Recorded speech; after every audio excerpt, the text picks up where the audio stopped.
সদনত কেজৰিৱালৰ মুখত সাধু কথা। কেজৰিৱালে ক'লে এজন অশিক্ষিত ৰজাৰ কাহিনী। ৰজাজন আছিল লোভিয়া আৰু ভ্ৰষ্টাচাৰী। ৰজাজনে হেনো চাহ বিক্ৰী কৰি আৰু ভাষণ দি ভাল পাইছিল, কিন্তু ৰজাজনক হেনো শিক্ষাৰ কথা সুধিলেই জৰিমনা বিহিছিল। माननीय अध्यक्ष महोदय, आज मैं सदन को एक कहानी सुनाना चाहता हूं। कहानी का शीर्षक है चौथी पास राजा।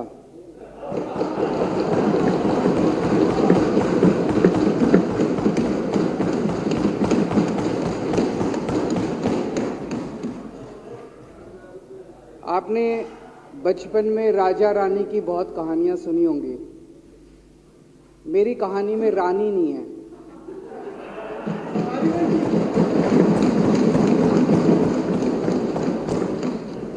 बस राजा है। ये एक ऐसे राजा की कहानी है अध्यक्ष महोदय, जो अनपढ़ था, चौथी पास था, बेहद अहंकारी था, बहुत अहंकार था, बहुत ज्यादा, और पैसे की इतनी हवस थी, इतना भ्रष्टाचारी था, इतना भ्रष्टाचारी राजा था। ये एक महान देश की कहानी है। एक बहुत महान देश था, कई हजार साल पुराना देश। उस देश में एक गांव में एक बहुत गरीब परिवार में एक बच्चे का जन्म हुआ। जब बच्चे का जन्म हुआ तो ज्योतिषी ने कहा, गांव में ज्योतिषी होते हैं, आते हैं, वो पत्री बनाते हैं। ज्योतिषी ने कहा, माई तेरा लड़का बड़ा होके बहुत बड़ा सम्राट बनेगा। माई को यकीन नहीं हुआ, मेरा इतनी गरीब हूं मैं, कहां से मेरा बेटा सम्राट बनेगा। तो उसने कहा, नहीं, तेरे बेटे के ग्रह बताते हैं तेरा बेटा बहुत बड़ा सम्राट बनेगा। बेटा धीरे धीरे बड़ा होने लगा। स्कूल, गांव का ही स्कूल था, स्कूल जाता था, उसका पढ़ने वढ़ने में मन नहीं लगता था। तो चौथी के बाद उसने किसी तरह से चौथी करी, चौथी के बाद उसने स्कूल छोड़ दिया। गांव के पास एक रेलवे स्टेशन था।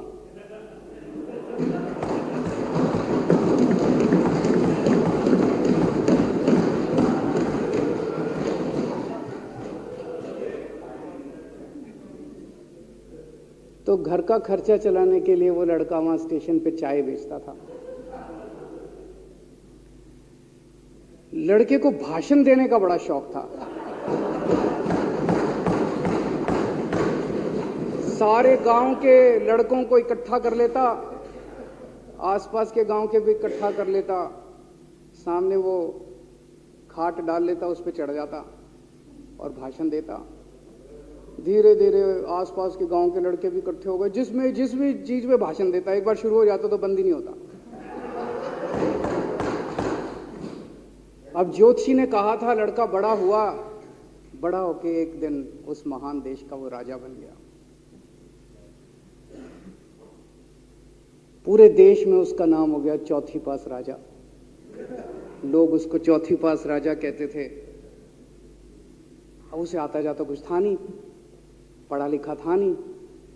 अफसर आते, कुछ अंग्रेजी में चपर चपर करते, उसको समझ नहीं आता। अफसर जो मर्जी उससे साइन करा के ले जाते, जो मर्जी उससे साइन करा के ले जाते। अब वो कुछ पूछे अफसरों से तो उसे भी शर्म आती थी कि मैं पूछूंगा तो उनको लगेगा अनपढ़ आदमी है, पता चल जाएगा। तो उसके भी दिल में ये रहता था, यार मैं पूछूं ना पूछूं। पता नहीं किस किस चीज पे उसने चौथी पास राजा ने साइन कर दिए। फिर धीरे धीरे राजा को ये बुरा लगने लगा, यार ये मेरे को चौथी पास कहते हैं। तो उसने एक फर्जी डिग्री बनवा ली। कहीं से फर्जी डिग्री बना के ले आया, एमए की। बोला मैं एमए हूं। तो लोगों को लगा, यार ये तो ठीक नहीं है, ये तो फर्जी डिग्री हम बना के ले आया हमारा राजा। तो लोगों ने आरटीआई डाली। जो आरटीआई डालता उस पर 25,000 रुपये जुर्माना।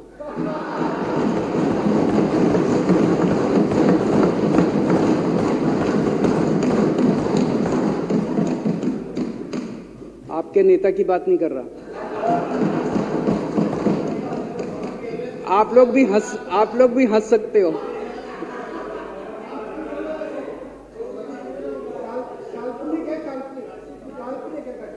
तो जो आरटीआई डाले उसको 25,000 रुपए का जुर्माना, जो आरटीआई डाले उसको 25,000 रुपए का जुर्माना।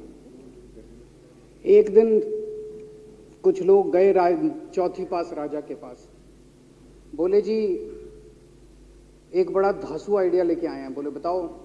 बोले जी नोटबंदी कर दो, भ्रष्टाचार खत्म हो जाएगा देश से।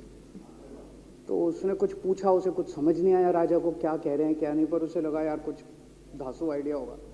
उसने एक दिन रात को 8 बजे टीवी चैनलों पे जाके नोटबंदी कर दी। बोला सारे नोट बंद।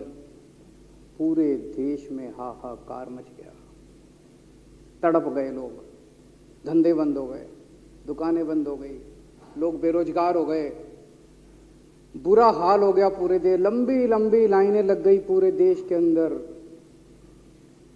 लोगों ने जाके उसको कहा जी नोटबंदी कर दो, आतंकवाद खत्म हो जाएगा। ना आतंकवाद खत्म हुआ, ना भ्रष्टाचार खत्म हुआ, देश बर्बाद हो गया। वो महान देश जिसका वो राजा बना था, वो देश 10 साल 15 साल 20 साल पीछे चला गया उस नोटबंदी से, उस चौथी पास राजा की वजह से। एक दिन कुछ लोग गए उस राजा के पास, बोले जी खेती खूब बड़ी हो जाएगी, ये किसानों के कानून पास कर दो। अब उसको कुछ अकल नहीं थी राजा को, अनपढ़ राजा था। उसने साइन कर दिए, 3 काले कानून पास हो गए किसानों के। पूरे देश के किसान सड़कों पे, जगह जगह मोर्चे, 750 किसानों की मौत हो गई 1 साल के अंदर। अंत में राजा को वो कानून वापस लेने पड़े। धीरे धीरे देश की समस्याएं बढ़ती गई, क्योंकि राजा ऐरे गहरे। इससे पहले एक और राजा आया था, मोहम्मद बिन तुगलक। वो भी ऐसे ही करता था, कभी उसने देश की राजधानी बदल दी, कभी बोला मैं चमड़े के सिक्के बनाऊंगा। उसी तरह से ये था अनपढ़ राजा, कुछ भी कर देता था। अब राजा को एक दिन लगा यार मैं तो राजा बन गया, पता नहीं कितने दिन रहूंगा। तो उसकी गरीबी में जो जीवन उसने जिया था, उसे लगा यार पैसे तो कमाने चाहिए। पैसे कैसे कमाऊं? पैसे कमाऊंगा तो जनता में छवि खराब होगी। तो उसने अपने एक दोस्त को बुलाया और उस दोस्त को बोला कि ऐसा करते हैं कि मैं तो राजा हूं, सारे सरकारी ठेके तेरे को दिलाऊंगा, सारी कंपनियां तेरे को दिलाऊंगा, सरकारी पैसा तेरे को दिलाऊंगा, नाम तेरा पैसा मेरा। तेरे को पूरे उस पे 10% कमीशन तेरे को मिलेगा, सारा पैसा मेरा। दोस्त मान गया। दोस्त को क्या था, फ्री में पैसा मिल रहा था, दोस्त मान गया। उसके बाद दोनों ने मिलके जो देश को लूटा।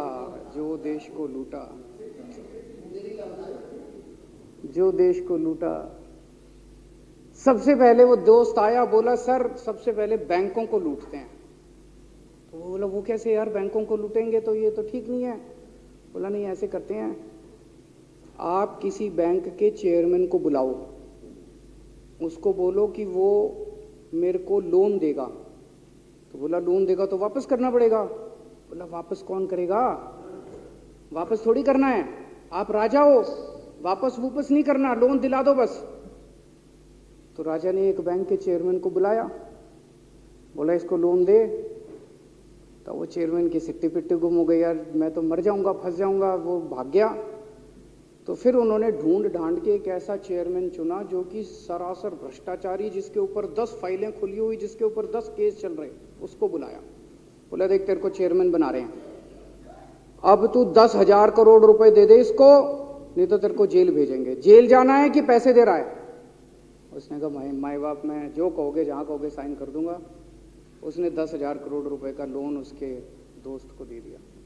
ऐसे करते करते 1,00,000 2,00,000 करोड़ रुपए इन्होंने बैंकों से लूट लिए। राजा ने, चौथी पास राजा ने और उसके दोस्त ने मिलकर 2-2.5 लाख करोड़ रुपए बैंकों से लूट लिए। अब बैंकों से पैसा लूटने के बाद उन्होंने देश को खरीदना चालू किया। सबसे पहले उन्होंने देश के एयरपोर्ट खरीदे, पहले 6 एयरपोर्ट खरीदे, फिर इन्होंने बिजली कंपनियां खरीदी, फिर उन्होंने बिजली के दाम बढ़ा दिए पूरे देश के अंदर, फिर उन्होंने सी पोर्ट खरीदने चालू कर दिए, फिर उन्होंने कोयले खदानें ले ली, फिर इन्होंने पुलिस को भेज भेज के जो लोगों की कंपनियां थी, प्राइवेट लोगों की कंपनियां, यहां बंदूक रख रख के उनकी कंपनियां छीन ली राजा ने और उसके दोस्त ने। हाहाकार मच गया पूरे देश के अंदर। इतनी महंगाई हो गई, इतनी महंगाई हो गई पूरे देश में। पहले गैस 400 रुपए सिलेंडर होती थी, चौथी पास राजा के आने के बाद 1100 रुपए सिलेंडर हो गई। पहले पेट्रोल 71 रुपए होता था, 97 रुपए हो गया। पहले डीजल 57 रुपए होता था, 90 रुपए लीटर हो गया।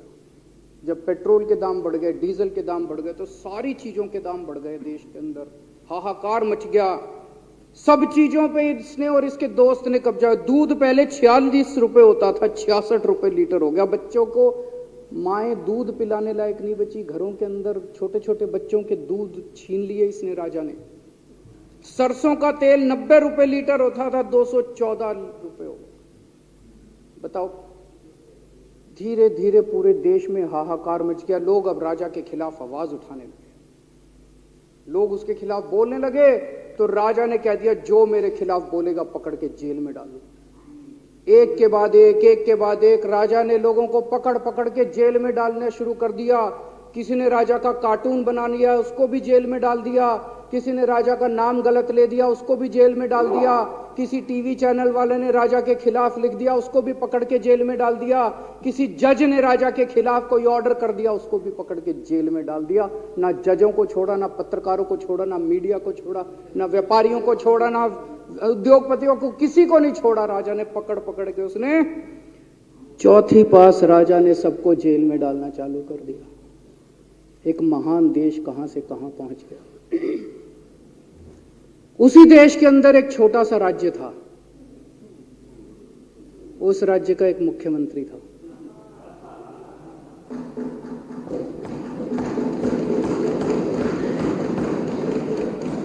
उनके चेहरे पे भी स्माइल आ गई, उनके चेहरे पे भी उम्मीद की किरण छा गई।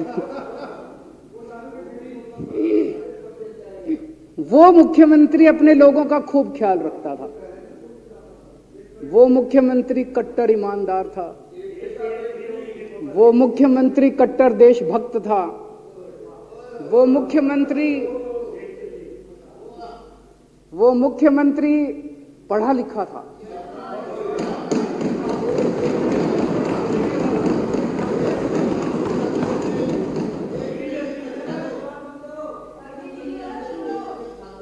उस मुख्यमंत्री ने अपने लोगों को महंगाई से छुटकारा दिलाने के लिए बिजली मुफ्त कर दी। भाई साहब, उसके बाद तो चौथी पास राजा पागल हो गया। उसने बुला के जो हड़काया उस मुख्यमंत्री को कि तेरी हिम्मत कैसे हुई। उसे लगा राजा ने तो सारी बिजली कंपनियों पे कब्जा कर रखा था। उसे लगा अगर ये बिजली मुफ्त करने लग गया तो बाकी देश में तो मेरा बेड़ा गर्क, मेरी बिजली कंपनियां लुट जाएंगी, ऐसे कैसे चलेगा। उसने उसको कहा, खबरदार, तूने बिजली मुफ्त के। मुख्यमंत्री नहीं माना।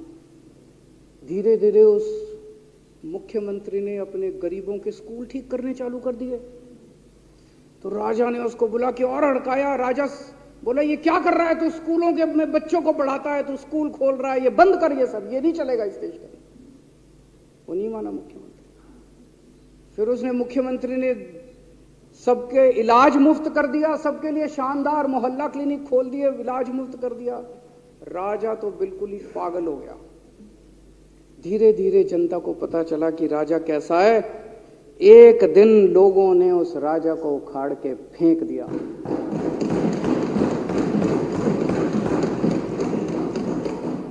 और लोगों ने एक किसी ईमानदार और देशभक्त आदमी को वहां बिठा दिया और उनकी सरकार आ गई। और उसके बाद देश से महंगाई खत्म हुई और देश रात दूनी चौगुनी तरक्की करने लगा। तो जैसे हम बचपन में सुना करते थे, moral of the story, Hindi में क्या कहते हैं, मॉरल ऑफ द स्टोरी का मतलब भाई इस कहानी में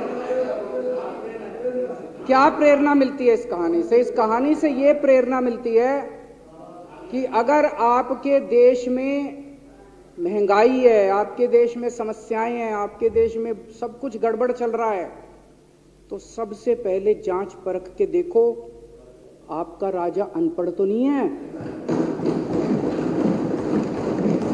अगर आपके देश में सब गड़बड़ चल रहा है, बेरोजगारी है, बहुत सारी समस्याएं हैं, जरा देखो राजा, आपके राजा को कोई दोस्त तो नहीं है। अगर है तो सबसे पहले अपने राजा को उखाड़ के फेंको, नहीं तो आपकी समस्याओं का कोई समाधान नहीं होगा। आपकी समस्याओं का कोई समाधान नहीं होगा। वो पढ़ा करते थे, अंधेर नगरी चौपट राजा, सवा शेर बाजी सवा शेर खाजा।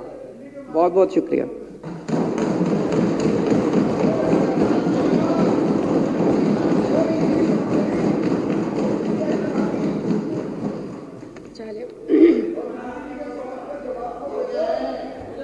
संकल्प पारित करना।